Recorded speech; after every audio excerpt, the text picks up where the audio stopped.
Un recueil de nouvelles de Maurice Mourier, Ber-le-Bugnon, PHB Éditions. Réussir ce que le poète Miloche appelait une amoureuse initiation, mieux vaut la réussir, n'est-ce pas? Cela demande beaucoup de temps.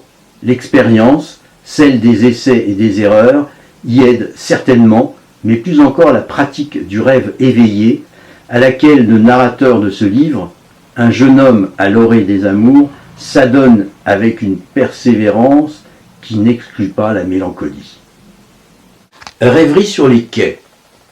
Dans une intense vibration de tout l'air, qui tressaille au-dessus du fleuve, sur ses bords, le long des rues larges et fraîchement lavées, le pollen, de tous les côtés à la fois, descend des arbres et couvre les quais, le pavé, les rambardes de pierre jaunie, verdies, grisées. Comme une seule longue phrase au présent, il vit dans sa chute, flotte, hésite, s'insinue et s'impose finalement. Tout est mouvement. Entre le fleuve désert, l'avenue déserte, les branches, elles commencent à se fleurir d'un mauve ou d'un violet, d'un rose impondérable, les ondées qui vont et viennent, la lumière. Les troncs des arbres, bien alignés, mais diversement tors, bougent avec une amplitude faible, inégale. Non, plus poudreux comme naguère, plutôt luisants, ils sont imbibés d'une sorte de lueur interne, dont l'écorce ne laisse transsuder, tamiser, qu'une petite partie.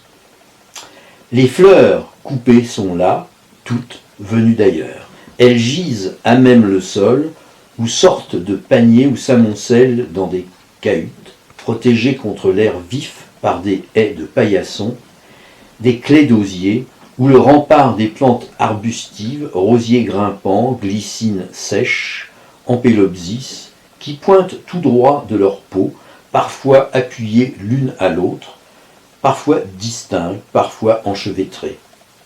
Les couleurs se mêlent, des tiges, brunes, jaunâtres, violâtres, safran, et des fleurs en bouquets, en gerbes, en bottes, en tas. Un vent frais, léger, agite quelques feuilles qui doit sa matité excessive, ses taches de transparence, son verre de cresson à une nuit de givre et de gel. D'autres traînent sur le trottoir, affalées, collées, visqueuses. Vue à travers la haute fenêtre sans rideau, qui, cadenassée par ses joints de bronze glissés dans la feuillure, ne laisse passer ni bruit ni souffle, le paysage s'inscrit sans presque déborder, sans saute. Ce sont des troncs bien lisses, cirés, derrière lesquels on distingue une colline, à la pente assez raide, où des bancs étagés marquent différentes stations. Entre les arbres, il y a des sortes de fourrés de plantes à feuilles persistantes qui cachent par endroits le sol.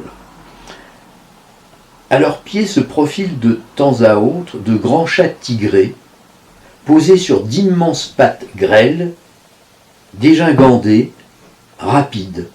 Les arbres dépouillés ne bougent guère. Mais à de rares intervalles, quand une bise plus forte parvient à faire mouvoir un peu le tronc robuste de l'extrême gauche, un rameau inconnu entre dans le champ et laisse supposer tout un autre monde, existant et s'ébattant peut-être en dehors des limites du cadre. À l'extrême droite, 2 ou 3 feuilles d'un autre arbuste, non caduc, franchissent l'encadrement de la fenêtre.